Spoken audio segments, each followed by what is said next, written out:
हरे कृष्णा। ओम नमः शिवाय। प्रिय भक्तों, स्वागत है आपका मेरे YouTube चैनल पूजा पाठ में। भक्तों, आज भाद्रपद मास की चतुर्थी तिथि है और इस तिथि को बहुला चौथ के नाम से जाना जाता है। आज के दिन गायों की पूजा करने और बहुला चौथ की कथा सुनने से धन और संतान के सुख की प्राप्ति होती है और भगवान श्री कृष्ण जी के आशीर्वाद से सभी लौकिक और परलौकिक सुख प्राप्त होते हैं। तो आज मैं आपको सुना रही हूँ बहुला चौथ और चौथ माता की बड़ी ही दुर्लभ कथा।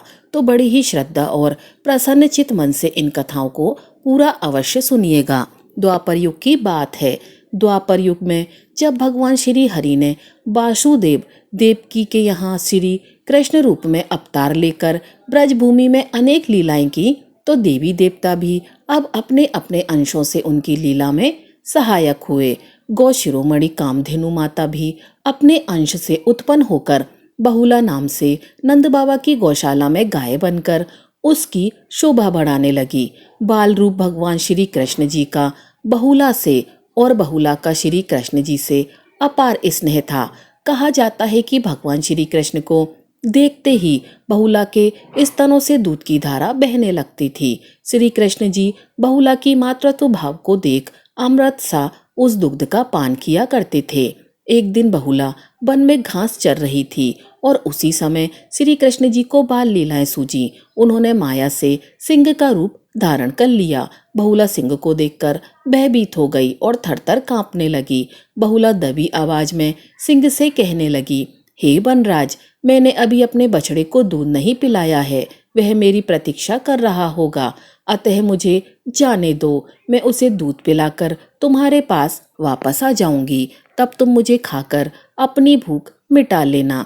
तब सिंह ने कहा, मृत्यु पास में फंसे जीव को छोड़ देने पर उसके पुनः वापस लौटकर आने का क्या विश्वास।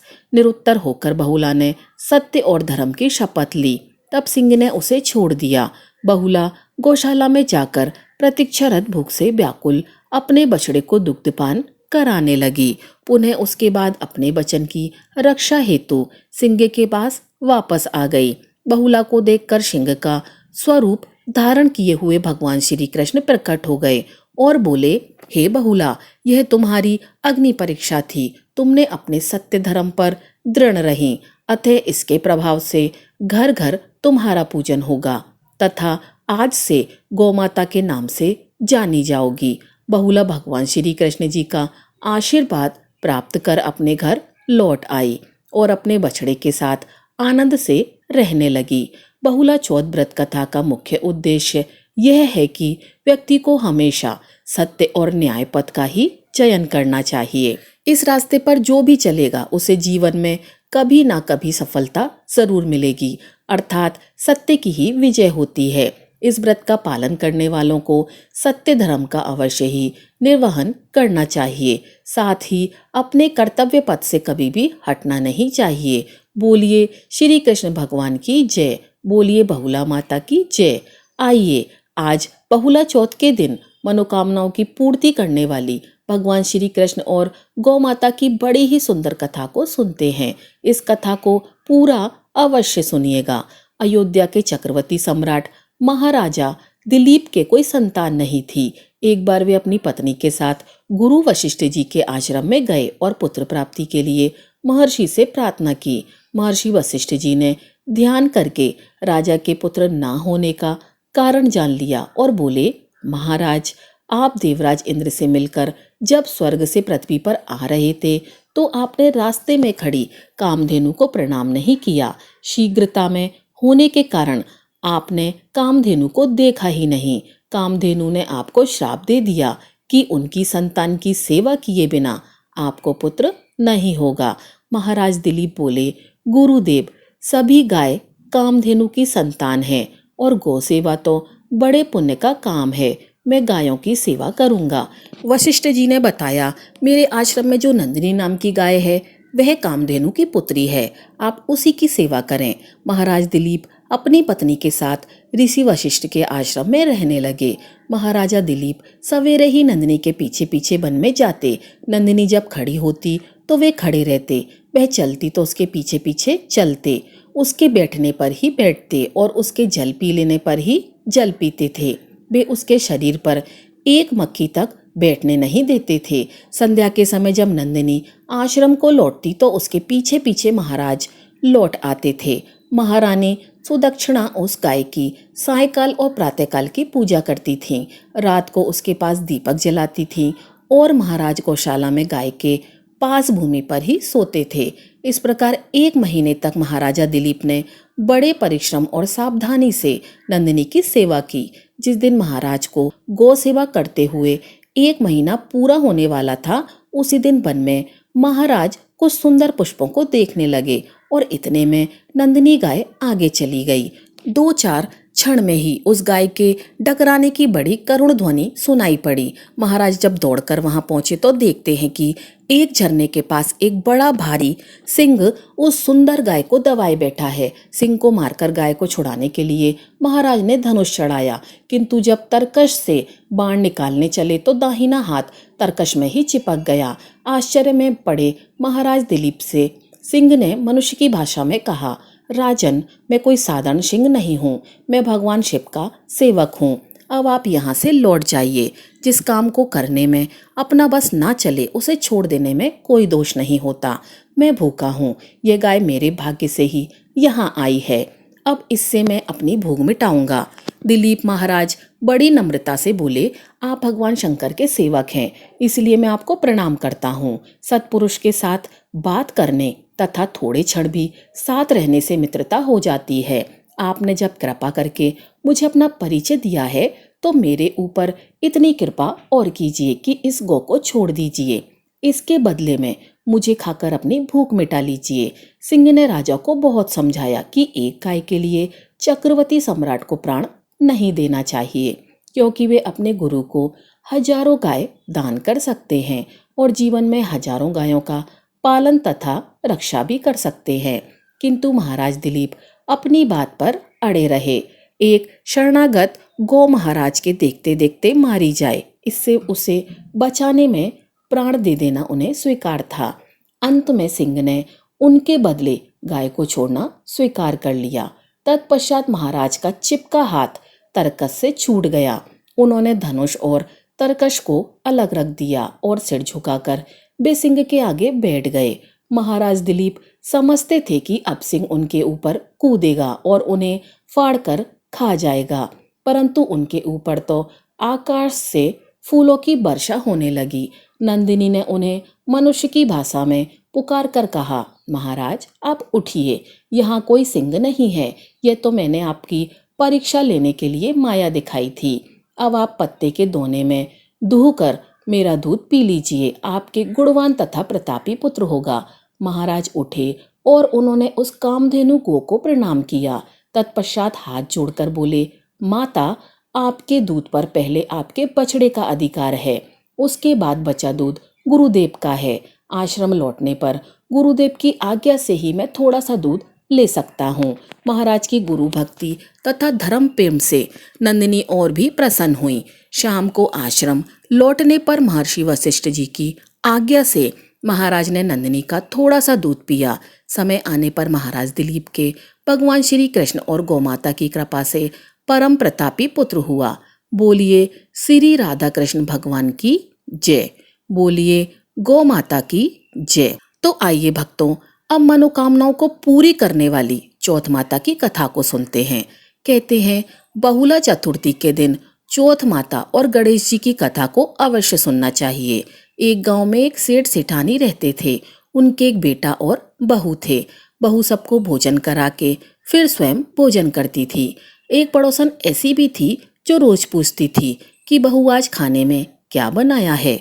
बहू कहती ठंडो बासी। एक दिन उसके पति ने ऐसा सुनकर विचार किया कि आज तो पकवान बनाए जाएं, फिर देखें कि मेरी पत्नी पड़ोसन से क्या कहती है। उसने तरह तरह के पकवान बनाए और घर के सभी लोगों के साथ बैठकर भोजन किया। आज भी पड़ोसन ने पूछा तो बहू ने कहा ठंडो बासी। सेठ के लड़के ने सोचा हो ना हो कोई बात अवश्य है, इसलिए मेरी पत्नी ऐसा कहती है। उसने अपनी पत्नी से पूछा कि तुम रोज ठंडो बासी खाया ऐसा क्यों कहती हो, जबकि हम सभी एक साथ बैठकर कई तरह के पकवान खाकर आए हैं। तब उसकी पत्नी बोली, हम लोग जो कुछ भी खा रहे हैं वह बाप बूढ़ों की कमाई है। जिस दिन आप कमा कर लाओगे उस दिन मैं समझूंगी कि ताजा भोजन कर रही हूँ। अब एक दिन लड़के ने अपनी माँ से कहा, मैं एक बड़े शहर में कमाई करने जा रहा हूँ। माँ बोली, बेटा अपने पास इतना धन है कि चाहे जितना खाओ समाप्त नहीं होगा। माँ के मना करने पर भी बेटे ने स्वयं कमाने का दृढ़ निश्चय किया और जाते समय पत्नी से कहा, मैं जब तक कमाकर बहुत सा धन लेकर ना आऊं तुम चूल्हे की आग मत बुझने देना। एक दिन चूल्हे की आग बुझ गई तो बहू मन ही मन घबराने लगी और विचार करने लगी, कहीं मेरे पति पर कोई संकट तो नहीं आन पड़ा। जल्दी से पड़ोस से आग लाकर चूल्हे में रख दूं। ऐसा विचार करके पड़ोस में वह गई। वहां पड़ोसन चौथ माता का पूजन व्रत कर रही थी। पड़ोसन ने कहा, थोड़ी देर में आकर आग ले जाना। बहू ने पड़ोसन से पूछा, आप यह व्रत क्यों करती हो, इससे क्या मिलता है? तब पड़ोसन ने कहा, चौथ माता के इस व्रत को करने से सौभाग्य और लक्ष्मी मिलती है तथा सभी मनोकामनाएं भी पूर्ण होती हैं। अब बहू भी चौथ माता का व्रत करने लगी।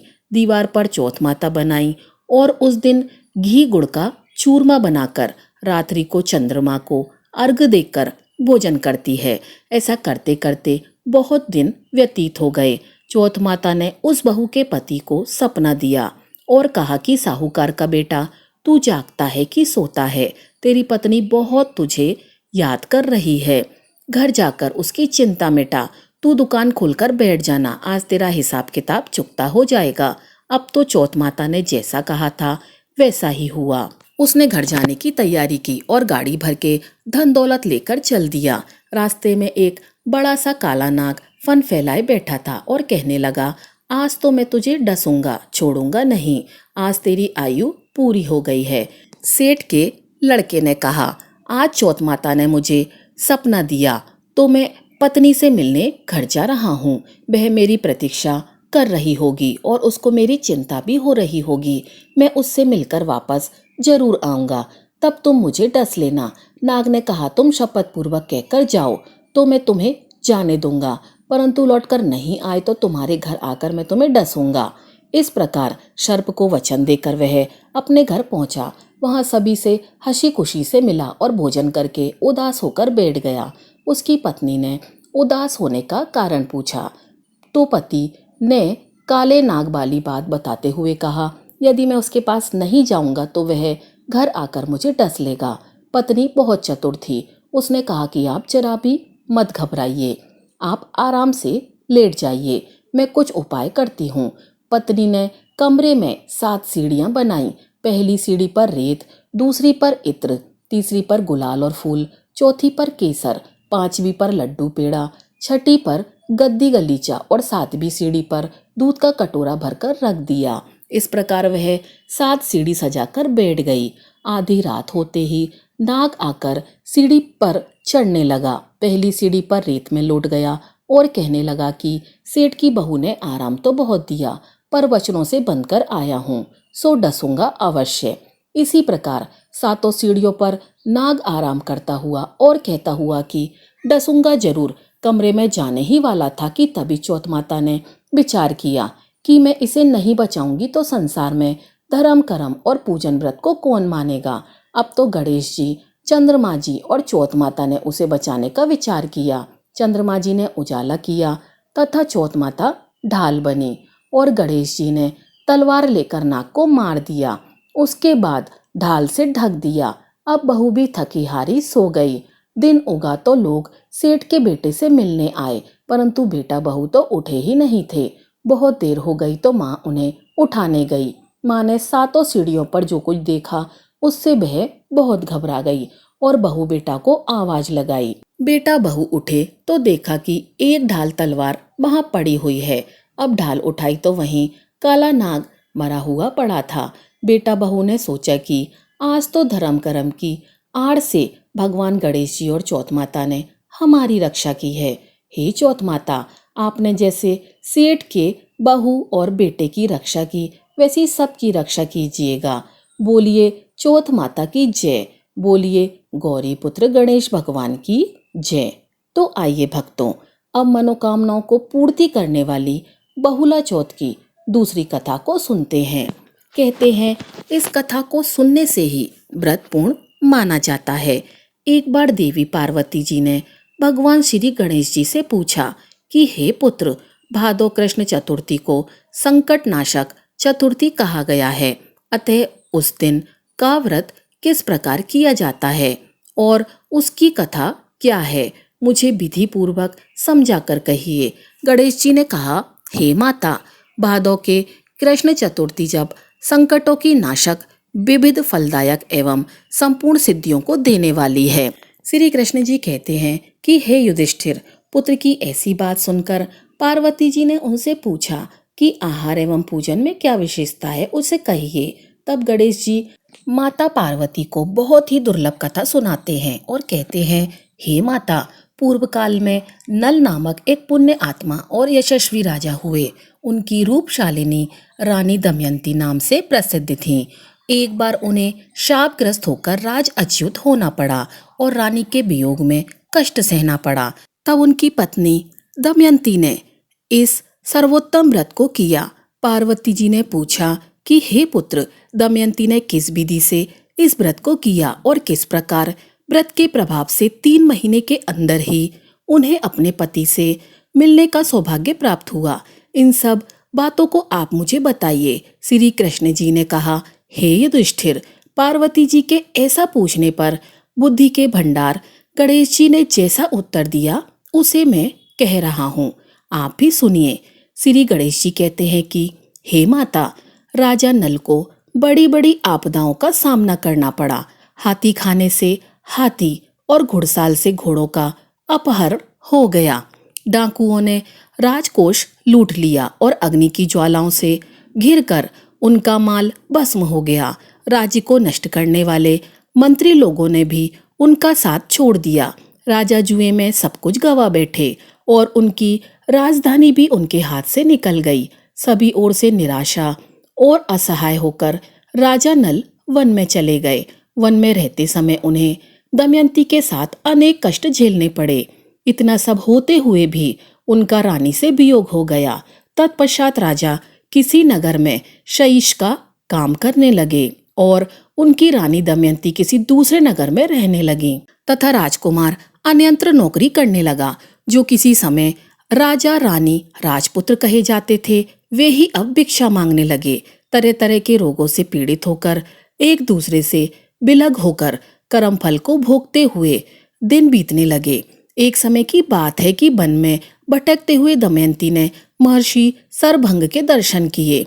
उसने उनके पैरों पर नतमस्तक होकर हाथ जोड़कर पूछा कि हे ऋषिराज, मेरा अपने पति से कब मिलन होगा और किस उपाय से मुझे हाथी घोड़ों से युक्त घनी आबादी वाले नगरी मिलेगी? मेरा भाग्य कब लौटेगा? हे मुनीश्वर, आप निश्चित रूप से बताइए। श्री गणेश जी कहते हैं कि दमयंती का यह उत्तम प्रश्न सुनकर सर्वभंग मुनि ने कहा कि हे दमयंती, मैं तुम्हारे कल्याण की बात बता रहा हूँ, उसे ध्यान से सुनो।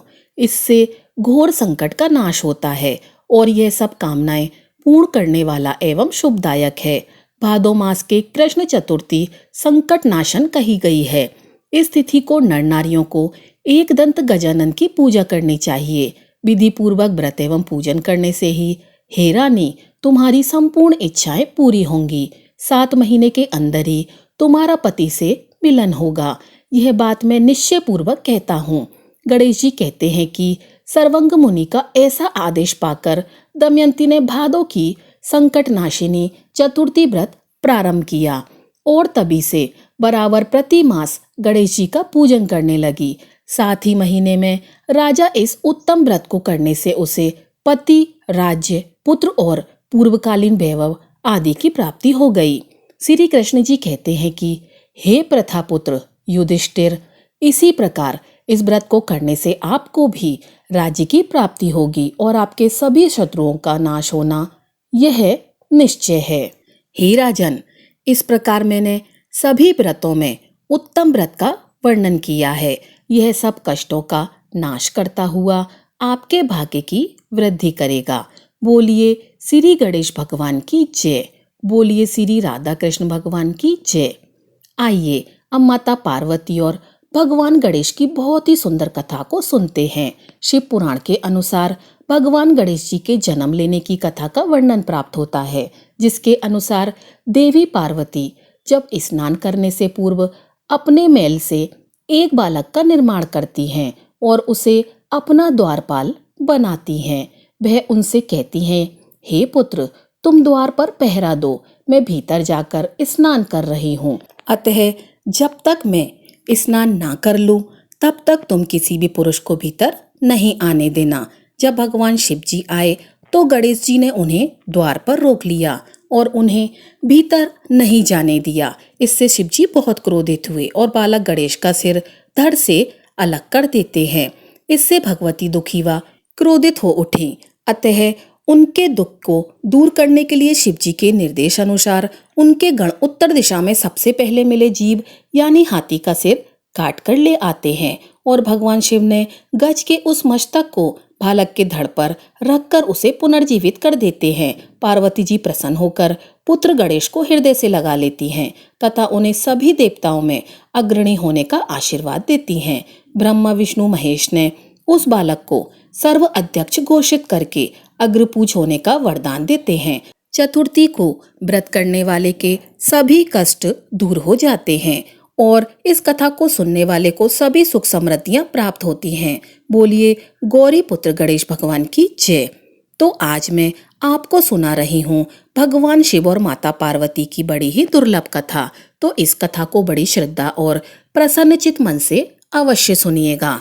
भगवान श्री कार्तिकेय जी शिव पार्वती जी के पुत्र हैं तथा सदैव बालक रूप ही रहते हैं, परंतु उनके इस बालक स्वरूप का भी एक रहस्य है। एक बार शंकर भगवान ने पार्वती जी के साथ जुआ खेलने की अभिलाषा प्रकट की। खेल में भगवान शंकर जी अपना सब कुछ हार गए। हारने के बाद भोलेनाथ जी अपनी लीलाओं को रचते हुए पत्तों के वस्त्र पहनकर गंगा के तट पर चले गए। कार्तिकेय जी को जब सारी बात पता चली तो वह माता पार्वती से समस्त वस्तुएं वापस लेने के लिए आए। इस बार खेल में पार्वती जी हार गईं तथा कार्तिकेय जी शंकर जी का सारा सामान लेकर वापस चले गए। अब इधर पार्वती जी चिंतित हो गईं कि सारा सामान भी गया तथा पति भी दूर हो गए। पार्वती जी ने अपनी व्यथा अपने प्रिय पुत्र गणेश जी को बताई तो मातृ भक्त गणेश जी स्वयं जुआ खेलने शंकर जी के पास पहुंचे। गणेश जी इस खेल में जीत गए और लौटकर अपनी जीत का समाचार अपनी माता पार्वती को सुनाया। इस पर पार्वती जी बोली कि उन्हें अपने पिता को साथ लेकर आना चाहिए था। गणेश जी फिर भोलेनाथ जी की खोज करने निकल पड़े। भोलेनाथ जी से उनकी भेंट हरिद्वार में हुई। उस समय भोलेनाथ भगवान विष्णु जी व कार्तिकेय जी के साथ भ्रमण कर रहे थे। पार्वती जी से नाराज भोलेनाथ ने लौटने से मना कर दिया।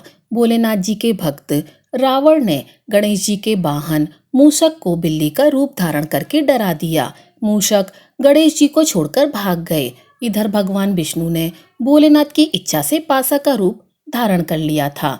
गणेश जी ने माता के उदास होने की बात भोलेनाथ जी को कह सुनाई। इस पर भोलेनाथ बोले कि हमने नया पासा बनवाया है, अगर तुम्हारी माता पुनः खेल खेलने को सहमत हो तो मैं वापस चल सकता हूँ। श्री गणेश जी के आश्वासन पर भोलेनाथ जी वापस पार्वती जी के पास पहुँचे तथा खेल खेलने को कहा। इस पर पार्वती जी हंस पड़ी और बोली, अभी आपके पास क्या चीज है जिससे खेल खेला जाए? यह सुनकर भोलेनाथ जी चुप हो गए। इस पर नारद जी ने अपनी वीणा आदि सामग्री उन्हें दी। इस खेल में श्री भोलेनाथ जी हर बार जीतने लगे। एक दो पासे फेंकने के बाद गणेश जी समझ गए तथा उन्होंने भगवान विष्णु के पासा रूप धारण करने का रहस्य माता पार्वती जी को बता दिया। सारी बात सुनकर पार्वती जी को क्रोध आ गया। रावण ने माता को समझाने का प्रयास किया पर उनका क्रोध शांत नहीं हुआ तथा क्रोधवश उन्होंने भगवान भोलेनाथ जी को श्राप दे दिया कि गंगा की धारा का बोझ उनके सर पर रहेगा। नारद जी को कभी एक स्थान पर न टिकने का अभिशाप मिला। भगवान विष्णु जी को शाप दिया कि यही रावण तुम्हारा शत्रु होगा तथा रावण को श्राप दिया कि विष्णु ही तुम्हारा विनाश करेंगे। कार्तिकेय जी को भी माता पार्वती जी ने कभी जवान न होने का श्राप दिया। इस पर सर्वजन चिंतित हो उठे। तब नारद जी ने अपनी विनोदपूर्ण बातों से माता का क्रोध शांत किया तो माता ने उन्हें वरदान मांगने को कहा। नारद जी बोले कि आप सभी को वरदान दें, तभी मैं वरदान लूंगा। पार्वती जी सहमत हो गईं। तब भगवान शंकर जी ने कार्तिक शुक्ल के दिन जुए में विजय रहने वालों को वर्ष भर विजय बनाने का वरदान मांगा। भगवान विष्णु जी ने अपने प्रत्येक छोटे बड़े कार्य में सफलता का वर मांगा, परंतु कार्तिकेय जी ने सदा बालक रहने पर ही वर मांगा तथा कहा, मुझे विषय वासना का संसर्ग ना हो तथा सदा भगवत स्मरण में लीन रहूं। अंत में नारद जी ने देवर्षि होने का वरदान मांगा। माता पार्वती जी ने रावण को समस्त वेदों की सुविस्तृत व्याख्या देते हुए सबके लिए तथास्तु कहा।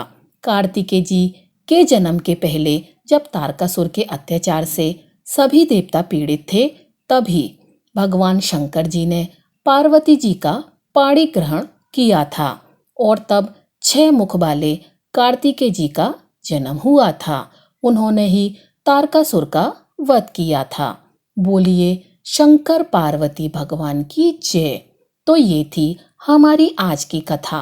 अगर आपको हमारी कथा अच्छी लगी हो तो वीडियो को लाइक कीजिएगा और चैनल को सब्सक्राइब कीजिएगा। आपका दिन शुभ हो।